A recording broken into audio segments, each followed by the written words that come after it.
Assalamualaikum warahmatullahi wabarakatuh. Selamat pagi siswa-siswi kelas 9 MTS Muhammadiyah Trucuk Klaten yang soleh dan solehah. Perkenalkan, nama Ibu Ferry Susanti, bisa dipanggil dengan Ibu Ferry. Ibu adalah mahasiswa STIM Klaten, mahasiswa PPL STIM Klaten yang akan memberi pembelajaran tentang fikih. Nah, sebelum pembelajaran dimulai, mari kita berdoa bersama. A'udzu billahi minasyaitonir rajim. Bismillahirrahmanirrahim. Raditu billahi robba wa bil islami dina wa bi Muhammadin nabiyya wa rasulullah. Rabbi zidni ilma warzuqni fahma. Amin. Nah, di sini Ibu akan menyampaikan materi fikih bab 1 tentang hutang piutang, gadai dan hiwalah. Untuk hari ini, Ibu akan menyampaikan tentang hutang piutang. Sebelumnya, Ibu akan menyampaikan dari tujuan pembelajaran kita hari ini. Yang pertama, agar siswa dapat menunjukkan sikap tunduk, patuh, dan syukur terhadap Allah Subhanahu wa Ta'ala. Yang kedua, menunjukkan sikap jujur, disiplin, dan tanggung jawab. Yang ketiga, siswa dapat memahami pengertian dari hutang piutang. Siswa dapat memahami hikmah dari hutang piutang. Siswa dapat mengetahui dalil dari hutang piutang. Yang keempat, siswa dapat mempraktikkan tata cara hutang piutang dengan baik dan benar. Nah, untuk kali ini kita akan membahas tentang hutang piutang. Siapa yang tahu yang dimaksud dengan hutang piutang itu apa? Hutang piutang adalah hutang piutang itu disebut dengan adain. Adain sendiri berkaitan erat dengan hard yang artinya memutus. Hutang piutang adalah memberikan sesuatu kepada seseorang dengan perjanjian bahwa dia akan mengembalikan sesuatu yang diterimanya dalam jangka waktu yang sudah disepakati. Dalam istilah fikih artinya memberikan harta kepada orang yang akan memanfaatkannya dan mengembalikannya di kemudian hari. Dasar hukum hutang piutang terdapat dalam surat Al-Baqarah ayat 245.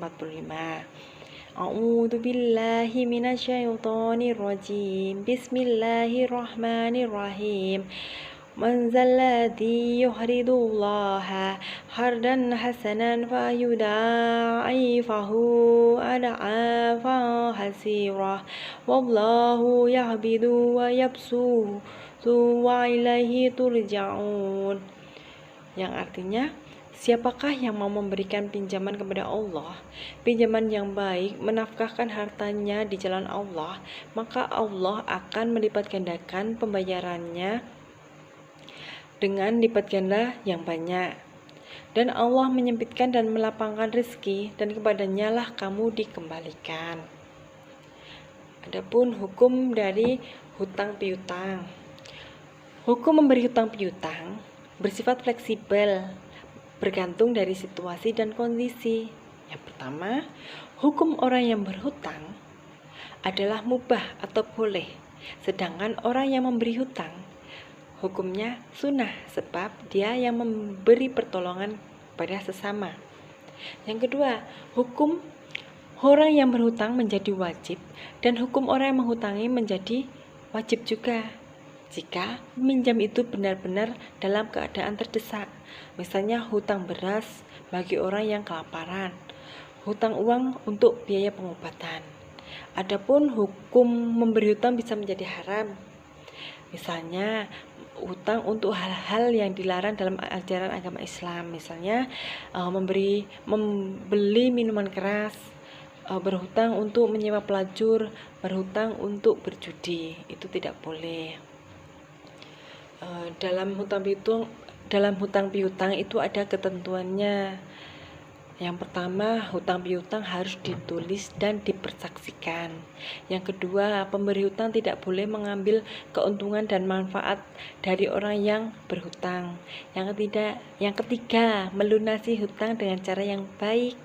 Yang keempat, berhutang dengan niat baik dan akan melunasinya. Yang kelima, Apabila terjadi keterlambatan karena kesulitan keuangan, hendaklah orang yang berhutang memberitahu kepada orang yang memberi pinjaman. Yang keenam, berhutang kecuali dalam keadaan darurat dan mendesak. Yang ketujuh, segera melunasi hutang. Yang kedelapan, memberikan penangguhan waktu kepada orang yang sedang kesulitan dalam melunasi hutangnya dalam waktu jatuh tempo tersebut. Adapun adab hutang piutang, dalam Islam ada adab-adabnya. Yang pertama, pemberi hutang tidak mengambil keuntungan dari apa yang dihutangkannya. Yang kedua, harus ada perjanjian tertulis serta ada saksi dan bisa dipercaya. Yang ketiga, orang yang berhutang mempunyai niat dengan sungguh-sungguh ingin melunasi hutangnya dengan rezeki yang halal. Apabila berhutanglah pada orang yang berpenghasilan halal. Yang kelima, berhutanglah dalam keadaan darurat atau terdesak saja. Yang keenam, tidak boleh melakukan hutang piutang disertakan jual beli. Yang ketujuh, apabila ada keterlambatan pengembalian hutang, maka segera beritahu ke pihak yang memberi hutang dengan baik. Yang kedelapan, orang yang berpiutang dianjurkan menangguhkan hutang jika pihak yang berhutang mengalami kesulitan dalam pelunasan. Yang ke-10, menggunakan uang hasil berhutang dengan baik. Yang ke-11, berterima kasihlah kepada orang yang berpiutang atas bantuannya. Itu sangat-sangat diharuskan, karena berterima kasih kepada orang yang telah membantu kita. Setelah itu, adapun hikmah dari hutang piutang. Hutang piutang hikmah bagi yang berpiutang. Yang pertama, menambah rasa syukur kepada Allah atas karunia-Nya, atas kelapangan rezeki yang diberikannya. Yang kedua, menambah rasa peduli dan empati terhadap sesama yang membutuhkan. Yang ketiga, menumbuhkan rasa solidaritas terhadap sesama. Yang keempat, mempererat tali silaturahmi dan persaudaraan. Yang kelima, menambah pahala karena sebagai ladang ibadah. Bagi orang yang berhutang juga ada hikmahnya. Yang pertama, menguji kesabaran dan keimanan. Yang kedua, dapat membantu terpenuhi kebutuhan hidupnya. Yang ketiga, kesulitan hidupnya menjadi ringan, jadi berkurang karena sudah dibantu, sudah diberi bantuan temannya. Yang keempat, beban hidup menjadi lebih ringan. Yang kelima, bisa untuk membuka lapangan usaha dari modal uang hasil berhutang tadi. Jadi bermanfaat sekali, tidak digunakan untuk foya-foya.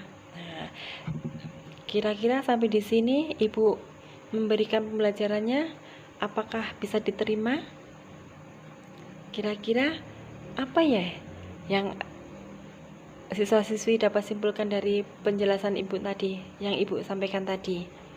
Nah, semoga siswa-siswi dapat menerima pembelajaran Ibu hari ini ya. Akhirul kalam, wassalamualaikum warahmatullahi wabarakatuh.